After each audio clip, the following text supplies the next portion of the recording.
Morre Clive Davis, executivo que lançou Whitney Houston e Alicia Keys. O mundo da música perdeu nesta segunda-feira 22/6, uma de suas figuras mais influentes, o produtor musical Clive Davis, aos 94 anos. A notícia foi confirmada pela família ao jornal The New York Times. Davis faleceu em sua residência em Manhattan, nos Estados Unidos, devido a problemas de saúde relacionados à idade. Segundo seus familiares, ele estava cercado por pessoas queridas em seus últimos momentos.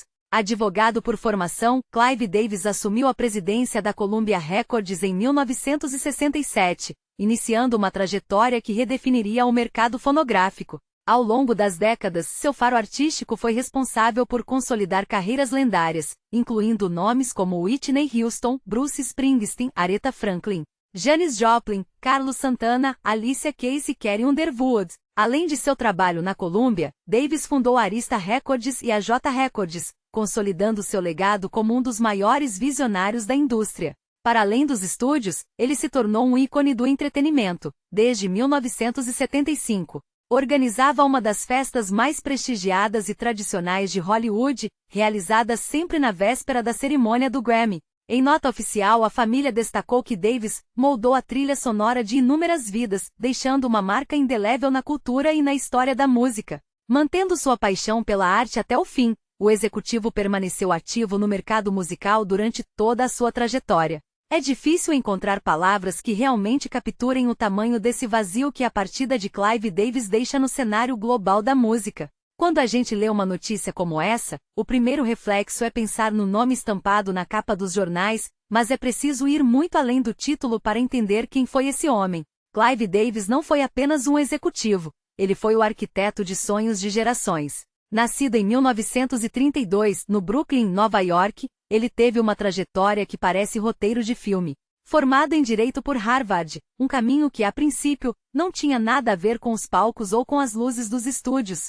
Ele começou sua vida profissional na advocacia, até que quase por acaso, acabou entrando no departamento jurídico da Columbia Records no início dos anos 60. O que me fascina na história dele é como a mente analítica de um advogado se fundiu com um ouvido comercial que beirava o sobrenatural. Ele não apenas ouvia música, ele entendia o que o público queria ouvir antes mesmo que o público soubesse disso. Quando ele assumiu a presidência da Columbia em 1967, o cenário musical passava por uma ebulição. Foi sob a batuta dele que vimos o nascimento de ícones como Janis Joplin. Dizem os relatos de bastidores da época que no Festival Pop de Monterey, ele foi um dos poucos que percebeu que aquela voz bruta, visceral e incontrolável não era apenas uma curiosidade passageira, mas um fenômeno que precisava ser moldado para chegar ao grande público. E foi exatamente isso que ele fez.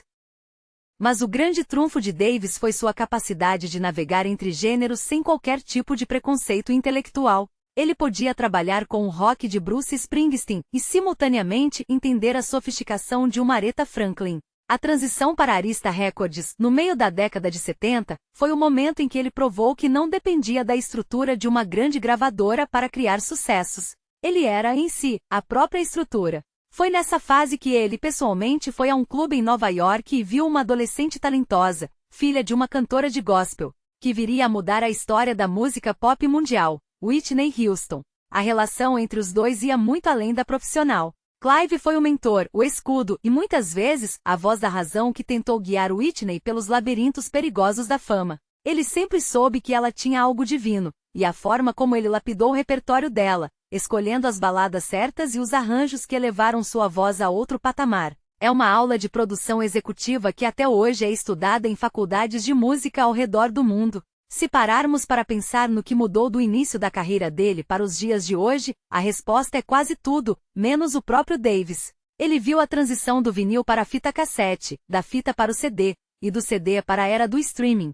Ele sempre esteve lá, atento, ouvindo novos nomes, como fez com Alicia Keys, a quem ele praticamente adotou musicalmente, dando a ela a liberdade artística que poucas gravadoras concediam na época. A Alicia, aliás, foi a prova de que o faro de Clive não estava enferrujando com o tempo. Ele tinha essa habilidade rara de identificar a autenticidade. Ele não procurava apenas quem cantava bem, ele procurava quem tinha algo a dizer. E claro, não podemos falar de Clive Davis sem mencionar as famosas festas pré-Grammy. Aquilo não era apenas um evento social, era um termômetro da indústria.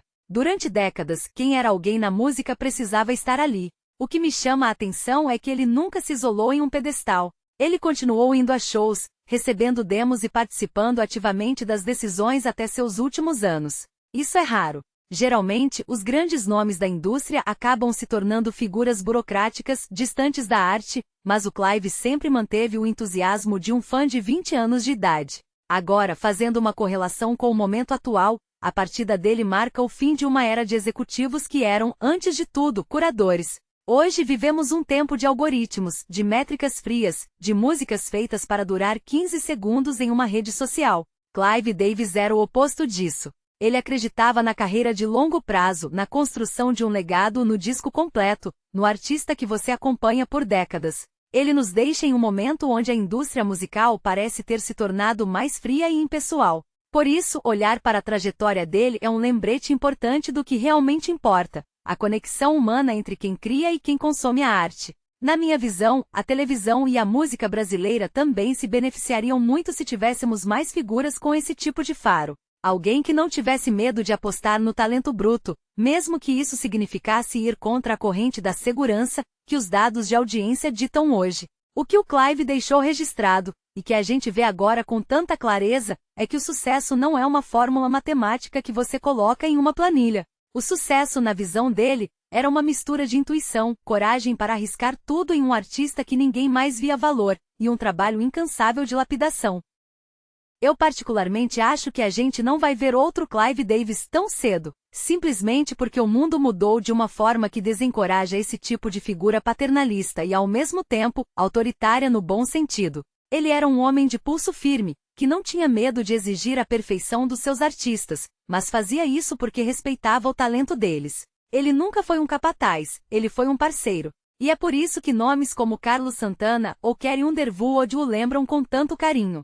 Não é apenas pela fama, mas porque ele viu neles algo que eles mesmos talvez não tivessem enxergado naquele momento inicial. Aos 94 anos, ele sai de cena após ter vivido o suficiente para ver a tecnologia transformar o mundo que ele ajudou a construir, mas mantendo a essência de quem entende que por trás de cada hit que toca no rádio, existe uma história, uma alma e um processo humano de criação que nada consegue substituir. O legado de Clive Davis não está apenas nas prateleiras dos colecionadores ou nos arquivos da Columbia e da Arista. Ele está na forma como ouvimos música hoje. Cada vez que escutamos a Whitney atingir aquela nota impossível, ou o piano da Alicia nos tocar profundamente, estamos, de certa forma, ouvindo o toque de mestre que ele deu naquelas carreiras. Ele não moldou apenas a trilha sonora de nossas vidas, como a família bem pontuou. Ele moldou a forma como o mundo moderno consome e valoriza a arte musical. É um capítulo que se encerra, mas a melodia que ele ajudou a compor vai continuar ecoando por muito tempo.